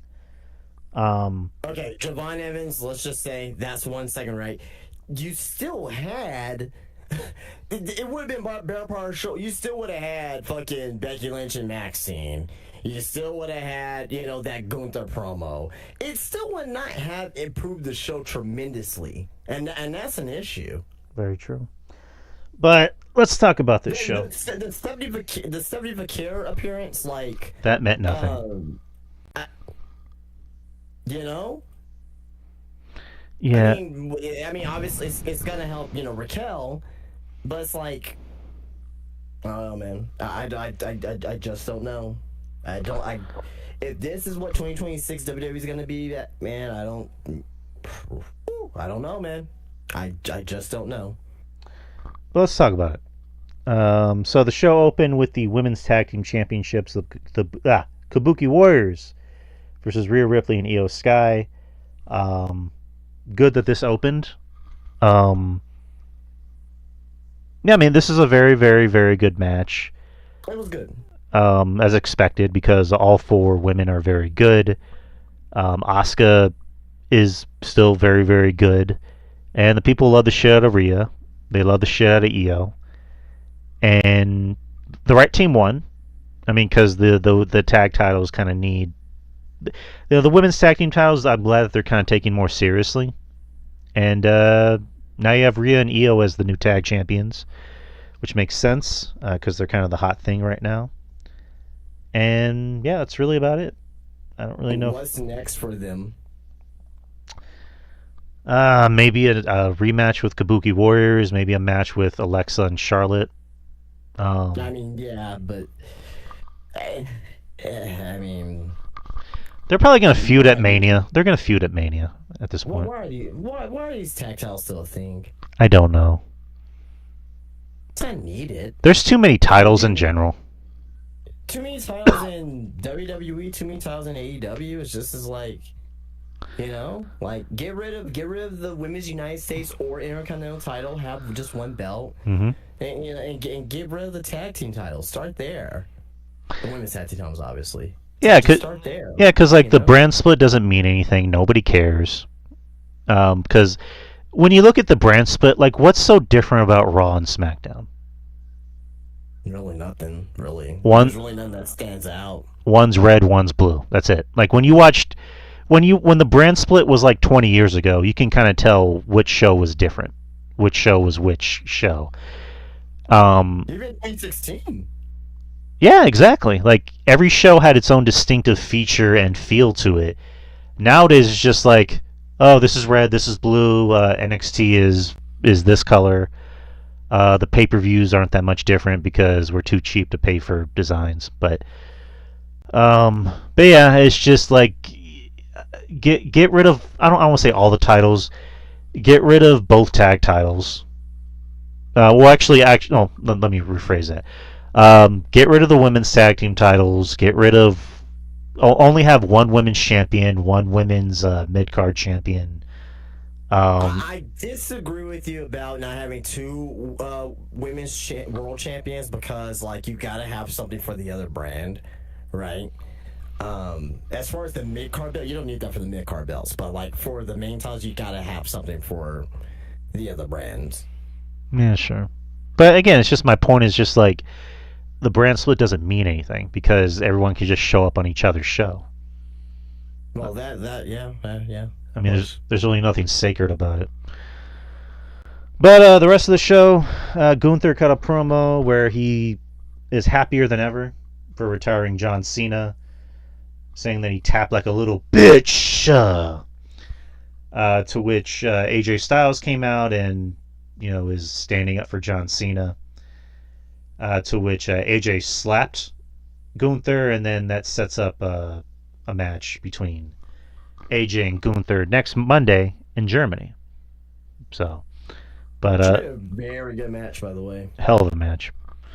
But that was a good promo. I like happy Gunther. I like Gunther being happy for all the wrong reasons. I didn't think that was a good promo. Yeah.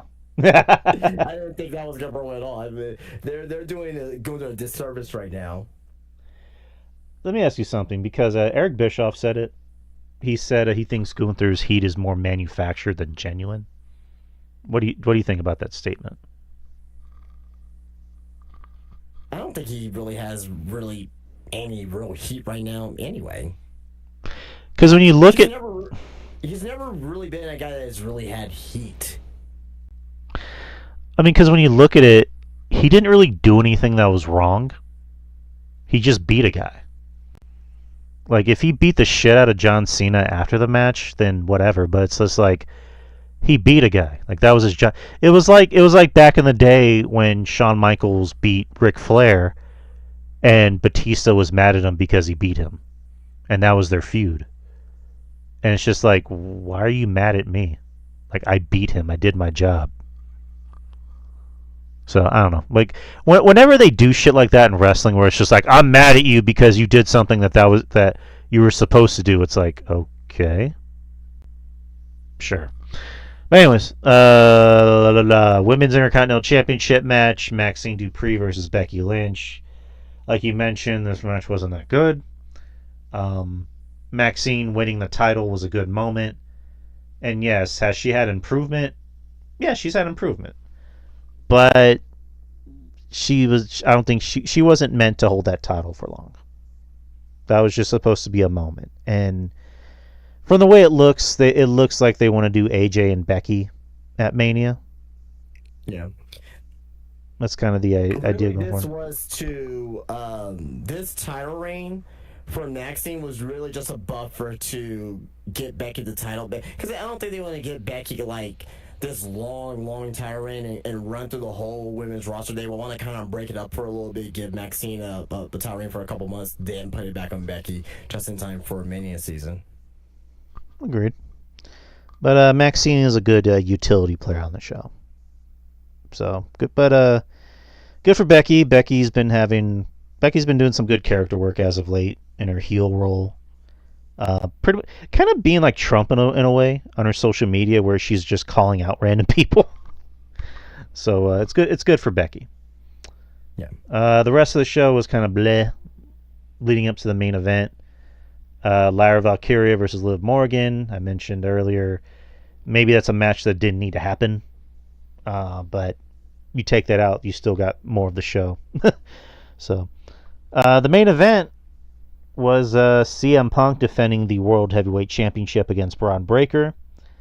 Punk coming out wearing almost like a Steiner's esque varsity jacket with CM on it.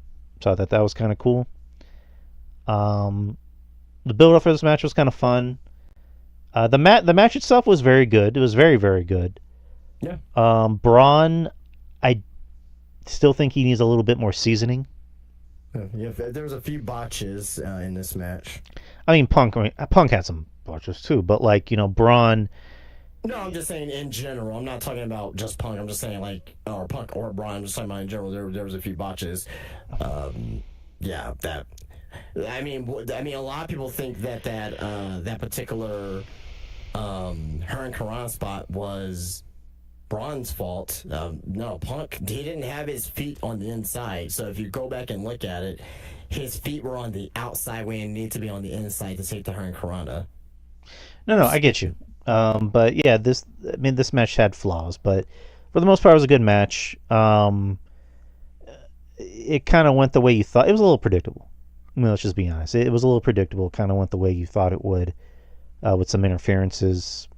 In the end, Punk ended up winning, as he should have. Yeah, that's how you close out the first Raw of 2026. And yeah, we kind of said everything that needed to be said. And someone's in concussion protocol. I think it is CM Punk who's in concussion protocol right now. Which I hope he's okay. Obviously. Oh yeah, of course. But that was Raw, people. Not very good. Very safe. All right, so New Year's Evil. New Year's Evil was yesterday. The show was supposed to open with Thea Hale versus Mariah May, or not Mariah May. Jesus Christ, Blake Monroe. Well, you get what I mean. For the Women's North American Championship, as we all know, Thea Hale won by accident, and she wasn't supposed to win. But they set up this feud, and before the match even starts, Mariah May, Jesus Christ, Blake Monroe beats the shit out of Thea Hale, and so the match never actually happens. So they throw out the match, and Blake Monroe gets thrown out of the arena. Later on, Thea Hale ends up defending the title. But anywho, the show opens with Ricky Saints cutting a promo, pretty good promo, and I think Ricky is much better as a heel. I think this is kind of something he's needed since coming into NXT, and it works. So that's really all that needs to be said about that. Tatum Paxley versus Izzy Dame. This is a fun match. This I guess is kind of the blow off feud for them, or the big blow off match for them. Paxley won as she should have won, as she should have. It makes more sense for her to win. Next is you had the women's championship match. You had Jacy Jayne versus Kendall Gray. I thought this was the match of the night. I think Kendall Gray is very, very good. She's got a bright future ahead of her. Jacy Jayne, I think, proves every night why she's the champion. Like, she's really, really good. For someone who's the women's champion, it almost feels like she's underrated. And we talked about this in the shop. She's clearly one of the better women on the show, if not the best woman on the show, because she can work, she can sell, she can talk. She has all the good attributes. Like, I've always been a Jacy Jayne guy. Like, when was it Toxic Attraction happened, like, everybody was looking at Mandy for obvious reasons. Everybody liked Gigi. I was kind of one of the few that looked at Jacy and like, Jacy is the better one in the group, in my opinion. But she's been able to do a lot with this women's title reign. She's definitely overachieved, that's for sure. Right. And I'm kind of glad that they didn't just like give her a transitional reign. They really kind of gave her more, except when she lost it to Tatum, which didn't really make any sense at the time. But I guess they wanted a moment. Yeah. Overall, I think Jace has had a pretty good title reign. But this match was very, very good. I thought it highlighted a lot of the best attributes of Kendall. For someone who's that young and hasn't had a lot of experience, she gets it. She gets it right away. She needs a little bit of work in the charisma department and also, the promos, but I think she can get there. But overall, Jacy won, which makes sense. Kendall's still the Evolve Women's Champion, so she's still got that going for her. But how'd you feel about this match? That was fine. That was good. I thought both women did very well in this match. Nothing groundbreaking or anything, but I thought it was a solid women's match. Jacy Jayne winning was the correct decision.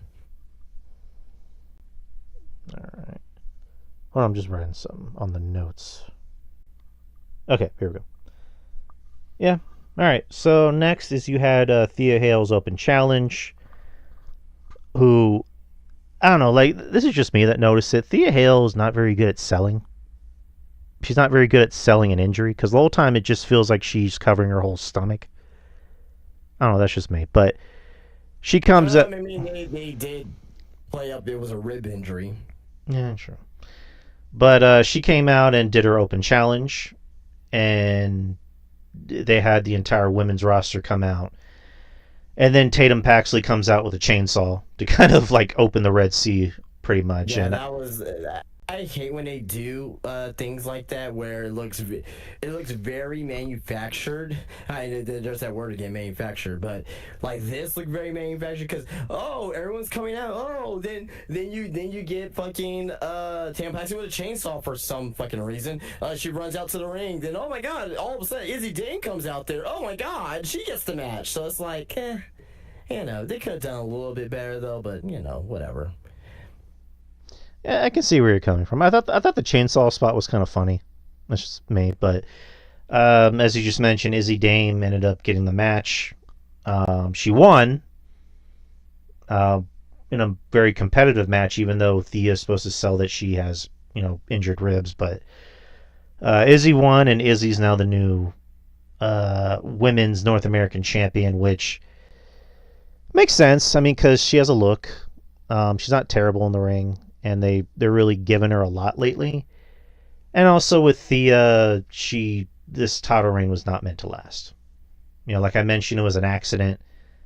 I feel bad for her because I do like Thea. I kind of wish she had more of a moment. But again, it wasn't meant to last. Whether the match with Blake happened or didn't, she was going to lose. She was going to lose, last night. So Ethan Page comes out and talks about pretty much how awesome he is, and that he's beaten everybody.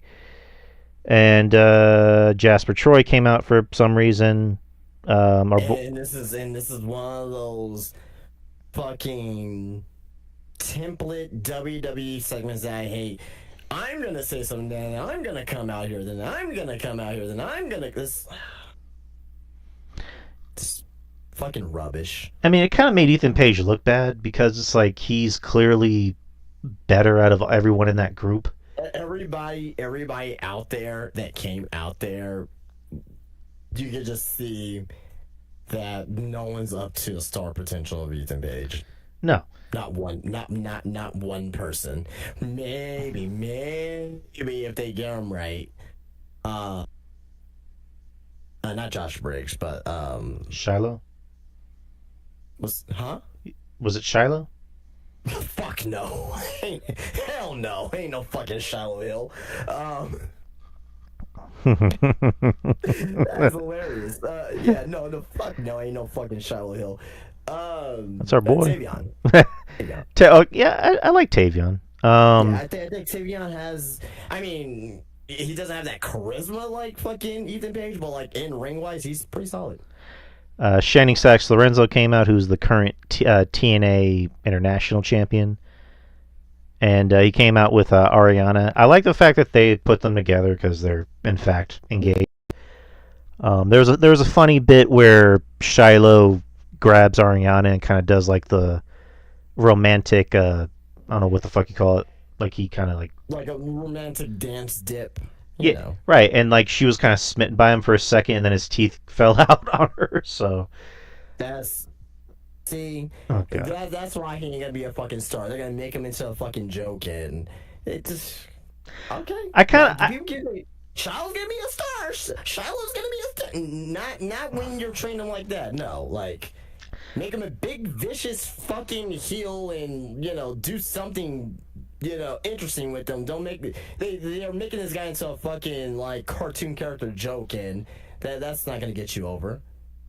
No, I'm agreeing because like, granted, this is kind of him in real life, but no, I'm agreeing with you because like, he looks like a tall Bray Wyatt, and I really hope that his whole thing is, hey, look at my teeth, they fall out. I'm a redneck. I live in the woods. I'm southern. Like I hope they don't stick to that, because after a while that's gonna lose its appeal and just be stupid as fuck. Because the guy looks like he could be a killer. Like he looks like he could legit beat the shit out of anyone in the ring. He doesn't need to even be a fucking like. He doesn't even need to be like someone that's wrestling every week. Make this guy a fucking Diesel or, bodyguard Diesel to Shawn Michaels. Make him that. You don't gotta make him a fucking guy that has to wrestle every fucking week and win championships and shit. He can be a bodyguard. He'll be good for that role. Yeah, make him Ricky's bodyguard. Give Ricky a bodyguard. I don't know if that aesthetic goes together, Ricky Starks and Shiloh Hill, but like you can make him a bodyguard with somebody though, for sure. All right, there you go. All right, so moving on to the main event, the NXT Championship, Obafemi versus the TNA X Division Champion Leon Slater. Again, this is a very good match. Not as good. Maybe not as good as matches that Oba's had with like a Javon, for example, but still a very good match. They clearly, not even just TNA, WWE really wants Leon Slater. Like that's kind of obviously. I mean, once his contract runs up, they're signing him. There's no ifs, ands, or buts about that. They want that dude, and I like Leon. I think he's very good. He's kind of growing on me a little bit. I think he has natural charisma. And we'll just kind of fast forward at the end of the match and everything that happened. So obviously Oba won, so next Thursday is going to be the premiere. Is going to be when TNA premieres on AMC Plus. Right. My idea going into it was Oba's leaving. They're already advertising him on the main shows. Why not have them put over? And also, with the first TNA show on AMC next week, why not do something huge? Why not have a TNA guy show up on their television with a WWE championship? Right. Because this whole partnership for TNA has been helpful towards them. It's helped them get more attraction. It helped them get a TV deal. It's helped them bring in more revenue, even more ticket sales for their pay-per-views. Same thing for AAA. But yeah, it's been one-sided, as we kind of suspected it would be. And has it been better than the partnership with AEW? Yeah, but it's been one-sided. And I think for them to really make a big splash on their first show, why not have one of their guys show up with a WWE title? And in this case, it didn't happen. I'd said for years, and let's kind of go after the match. So after the match, Oba poses. He does his big pose in the dark, but then you notice him doing something weird. Like he takes the title and looks at it, and then it cuts to a backstage segment with Ava and the Evolve wrestlers, and saying, which I didn't like that. Ava, you're so fucking irresponsible. I'm talking about as far as character-wise. She is so irresponsible as a GM. How are you not paying attention to your fucking NXT title match, and then you're gonna get mad at Stone coming in? She was like, I'm having a meeting. Ava's just terrible. She's terrible in general. Like I get her character. She's like a lazy Gen Z or whatever. But it's man, it's I don't know, man. It's just terrible. But anyway, she is the definition of nepotism. Like if you want to see a walking, talking version of nepotism, it's Ava. But anyways, I didn't like the placement of the segment. I thought it really should have just been Oba gradually leaving everything in the ring, specifically the title. But I don't know. It was just I didn't like. It was kind of ill-timed. But cut to the championship in the middle of the ring, and yeah, Oba's officially gone from NXT. He's done. He's done everything he's needed to do. Which I said that was maybe the best way, more believably, for Oba to leave NXT, is to not necessarily be beaten by anyone, because realistically, who's going to beat Oba? I mean, yeah, he's been pinned already, which I think is stupid.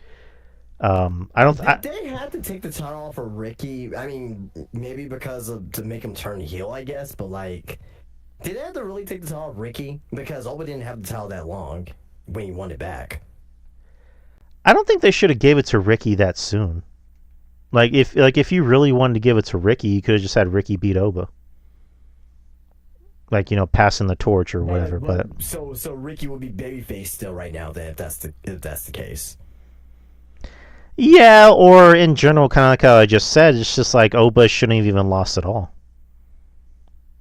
Nobody was believable enough to beat Oba. Oba should have just left. That's true too as well, but this fucking men's division now is fucking shit, man. There's no true main eventers. No. Ethan Page and Ricky are your two main eventers. You're very much right. Let me pull up the NXT men's roster real quick.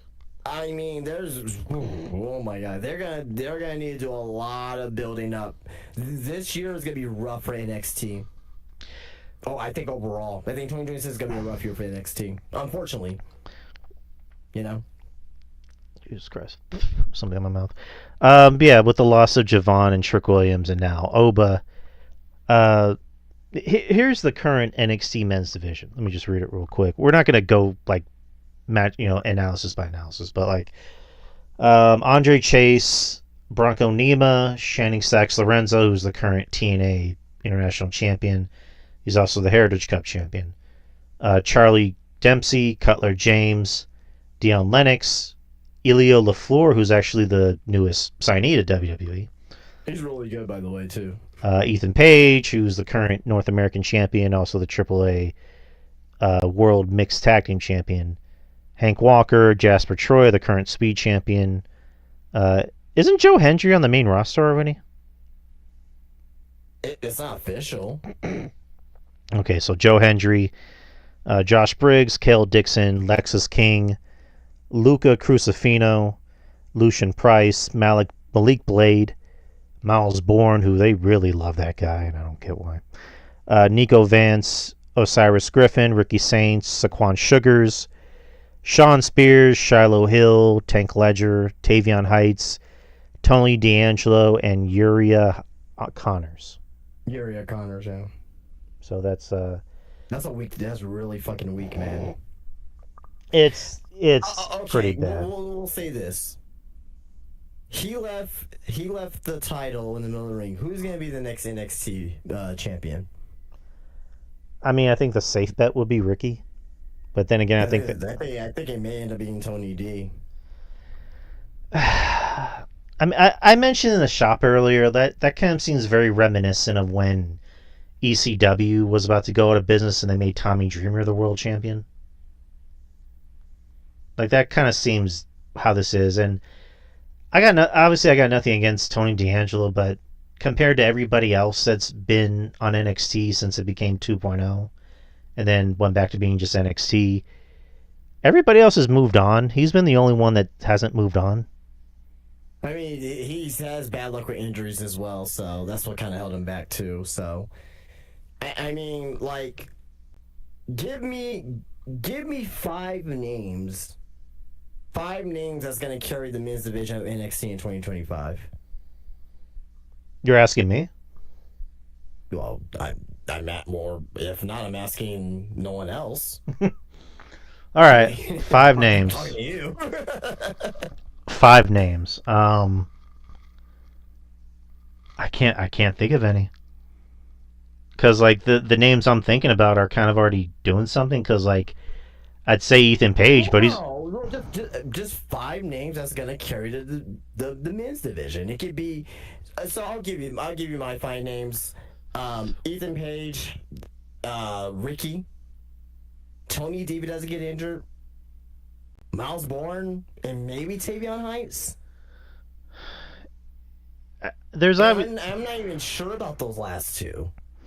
I mean, this is where the partnerships really come in handy, because you can use some of those people to really help your brand. True. I'm just talking about pure, straight up WWE signed talent. Like, of course we're gonna see Leon Slater there. We may get visitors from fucking TNA and even AAA as well.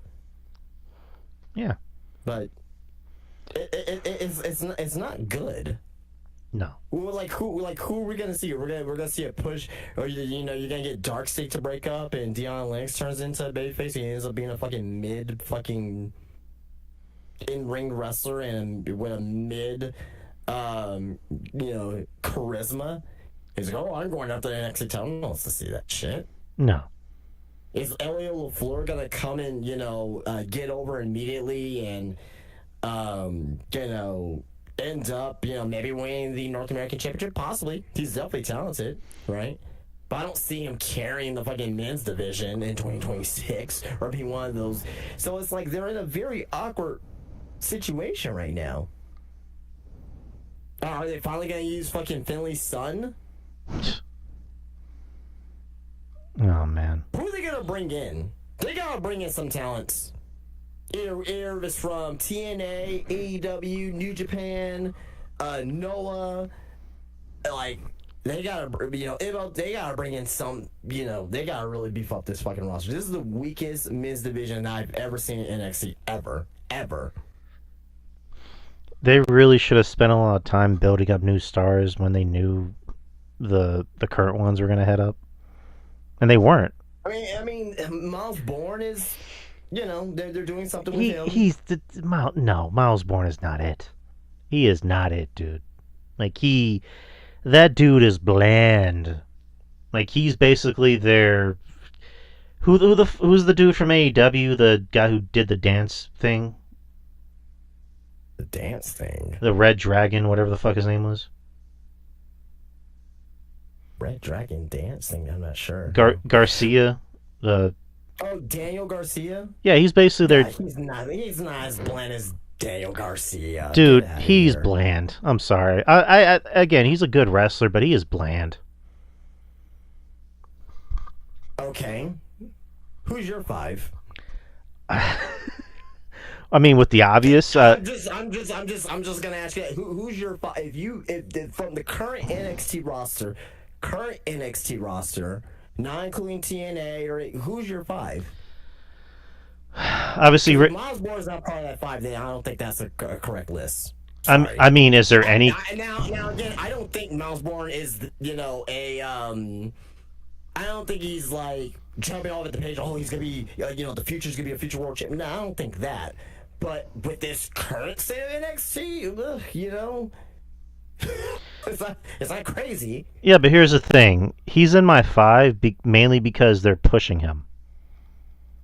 Exactly. That's it. Ethan Page, obviously, Ricky Saints, obviously, Miles Bourne, they're pushing the shit out of him. They want Jasper Troy to be a thing, and I don't know why, but whatever. I'll put it to you this way. Jasper Troy, the guy can't fucking wrestle, and he can't talk. So that's 2 right there. Yeah. And who? Miles Bourne can, he can give you a decent match. He got one half of it. Yeah, he's Baby Orton. Randy Orton is his daddy. And there's someone else whose name I'm blanking on. Tavion High. I was naming names. Tavion High, Tony D'Angelo. Tavion Heights, yeah.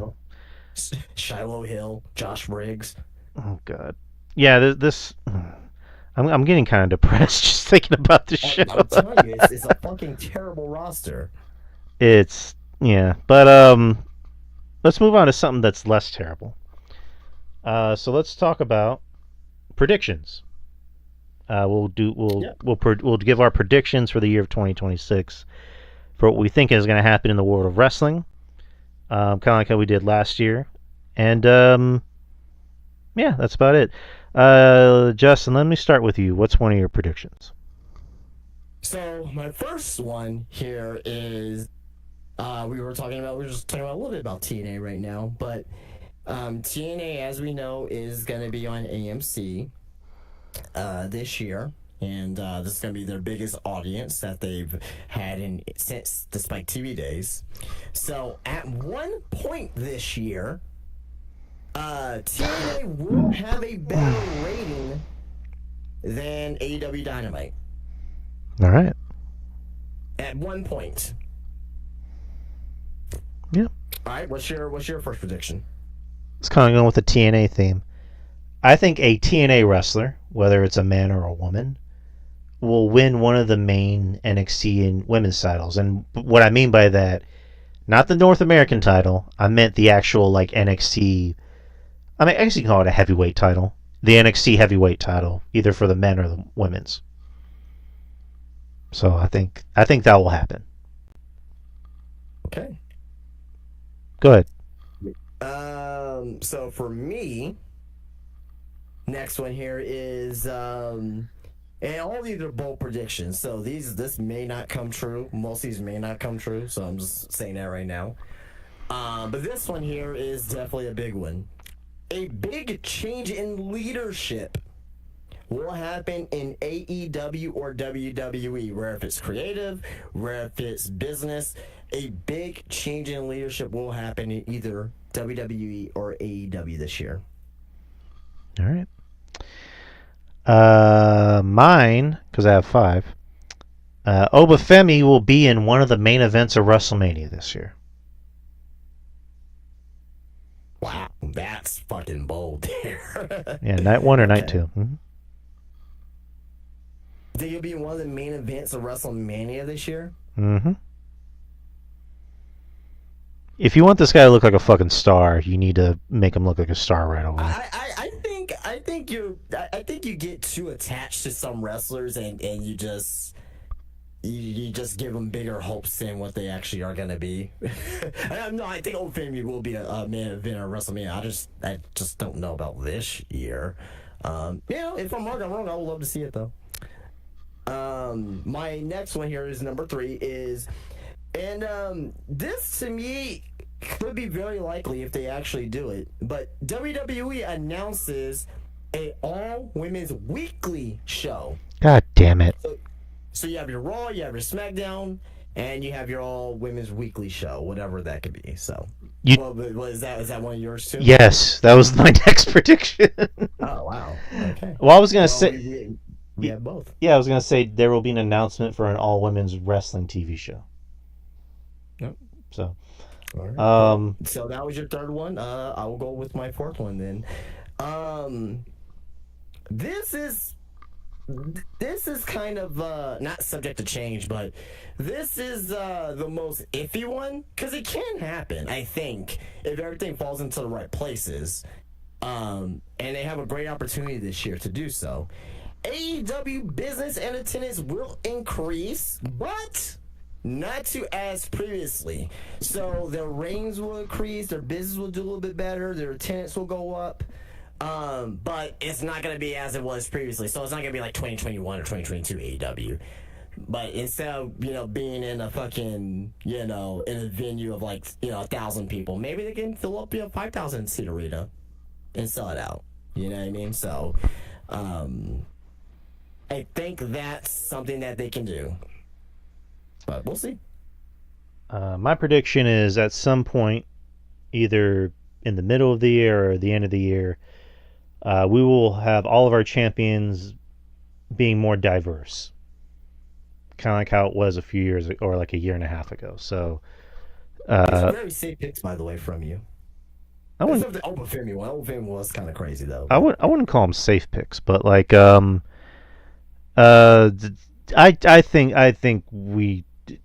So Jonathan Coachman, I think, is kind of a dum dum sometimes, but he said something that was kind of true, and that's the company can't just rely on old white dudes as your. Are we talking about just WWE or AEW or TNA? Like is it just WWE specific? In general, like Okay. you know, So that's in general. we Okay. need more diversity in wrestling, and I love CM Punk, but CM Punk can't be that guy for so long, and he knows it. So, and also, across the board. So we need more diversity in wrestling.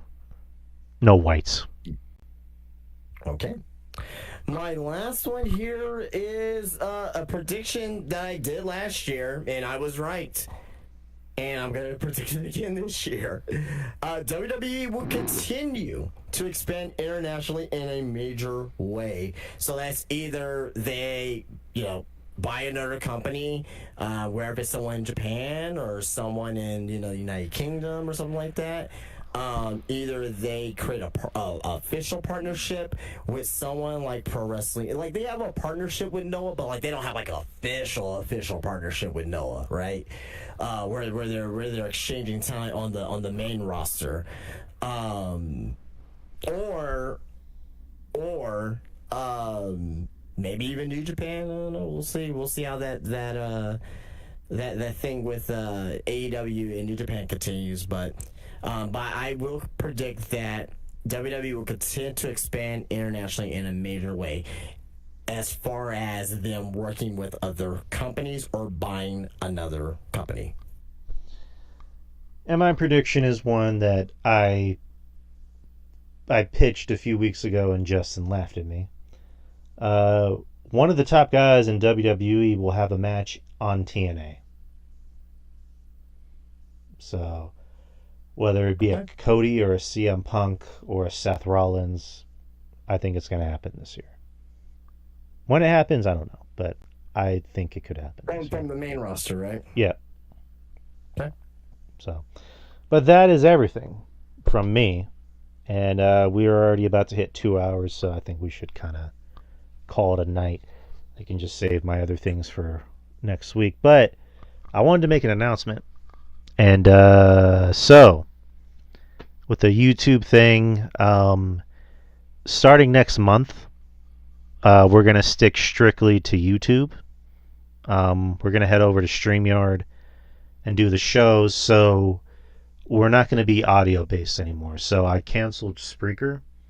We're going to have that for a month. So anyone that... So, but can you explain to people about like where they're going to be able to catch the podcast at? On YouTube. Oh, okay. You said I thought I heard you say StreamYard, but okay. No. You and me are going to be recording on StreamYard. Okay. and then Well, it will stream on YouTube. Um, right. but yeah, if anyone, I mean, StreamYard is kind of the way to go. A lot of people in our circle use it. Ruben uses it. Um, Spitball Media uses it. Rich Dow uses it, and it's kind of the way to go now. YouTube is kind of the way to go. A lot of people don't really use audio that much anymore. Some people do, but um, I mean, I use it. I use it whenever I'm in my car. Like when there's a certain podcast I want to listen to. Like and let's say for example, like okay, so like I listen to like to Matt Cardona and fucking Brian Myers, their podcast for wrestling figures. Really, mhm. it just happens to end up being somewhat of a wrestling podcast at times too. But I listen to it early. Just because I want to try to get, and understand the news early where I can find stuff and find deals and things of that nature for my business. So I listen to that in the car because I get access to it early versus just wait on Friday. But I get that's like a very case by case situation. But there are some people out there that still listen to audio. Right. I mean, well, also people will just listen to podcasts on YouTube.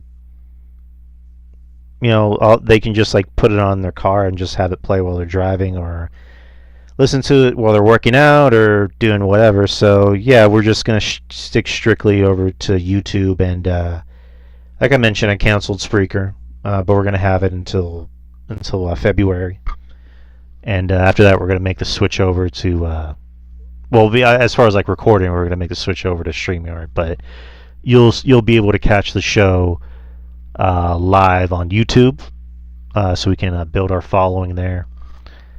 And that was my announcement. So it's a new venture, new year, new show. You'll notice the difference on StreamYard. I actually went on right before the show and just kind of tested some things out, and I'm looking forward to it. Not gonna lie. I just need to choose the plan, and so we'll have a lot more to do. But that was my announcement, people. You have another month of audio until we make the jump over officially to YouTube. But that's about it, people. Let's call it a night. Thank y'all for joining us on the first show of the year. We'll be back next week, same time, same channel. And that's about it from me. DY Experience at Twitter X, TikTok. Of course, the YouTube channel, we're currently at 184. And everywhere that podcasts are distributed for now until next month. But Justin, tell them where they can find you. Yeah, of course, you can find me on SpineBusterTees.com. Get yourself a wrestling t-shirt shipped out to you if you choose to. Or you can follow me, SpineBusterTees, on Instagram, where you're able to check out what I have going on inside my shop, which is SpineBusterTees at the Wonderland of the Americas. Come on in, get yourself pretty much anything you can think of as far as pro wrestling wise, from tumblers to coffee mugs. I call them drink mugs. Just don't want to limit it to coffee. Drink mugs, socks and T-shirts and action figures and Funko Pops and title belts and trading cards and magazines and autographs, and at the end of the day, you may be able to get a handy, if you know what I'm talking about. Very, very much so kidding. Very much so kidding about that. But yeah, that's SpineBusterTees at Wonderland of the Americas. SpineBusterTees on Instagram and SpineBusterTees.com. All right, people. I'll see some of y'all on Sunday for Metal Drive Hoops. And I'll see most of y'all back next Wednesday. Same time, same channel. Peace out.